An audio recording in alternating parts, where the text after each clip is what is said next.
ఈ తెలంగాణ రాష్ట్ర ప్రభుత్వం ఓ 2 ఏళ్ల కింద విద్యా కమిషన్ అని చెప్పేసి ఆకునూరి మురళి గారితోని ఒక కమిషన్ ఏర్పాటు చేసింది.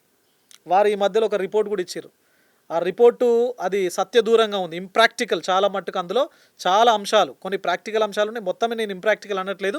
చాలా అంశాలు ఇంప్రాక్టికల్‌గా ఉన్నాయి. అంటే చాలామంది టీచర్లకు అవి టీచర్ అక్కడ ఉన్నటువంటి కండిషన్స్‌కు రియాలిటీ కండిషన్స్‌కు దూరంగా ఉన్నది ఆ రికమెండేషన్స్. బట్ వారు ఒక సజెషన్ మంచి మంచి సజెషన్ చేసిర్రు. ఏందంటే ప్రతి బడ్జెట్ లోపల విద్యారంగానికి 18% కేటాయింపులు జరగాలని చెప్పేసి అన్నారు.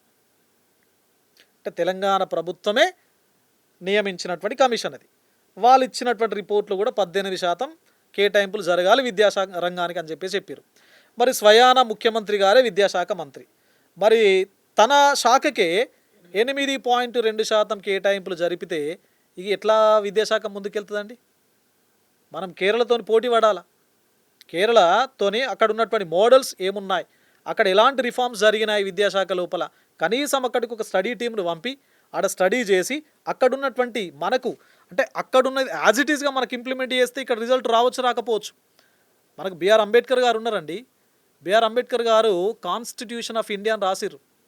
ఎందుకు రాసిర్రు? ఒక ఆల్మోస్ట్ చాలా రకాల చాలా దేశాల యొక్క రాజ్యాంగాన్ని బాగా చదివి, బాగా పఠించి, విశ్లేషించి, అవలోకనం చేసుకొని మన దేశానికి ఏం సరిపోతుంది అక్కడ, ఏ అంశాలు ఏ దేశం నుంచి మన దేశానికి సరిపోతాయో ఒక్కొక్కటి ఆ విధంగా పిక్ చేసుకొని మన రాజ్యాంగాన్ని రూపొందించడం జరిగింది. మరి విద్యాశాఖ మంత్రి మీరు కదా, మరి విద్యాశాఖ బాగుండాలి అంటే మీరు స్టడీ టీమ్స్‌ని పంపండి.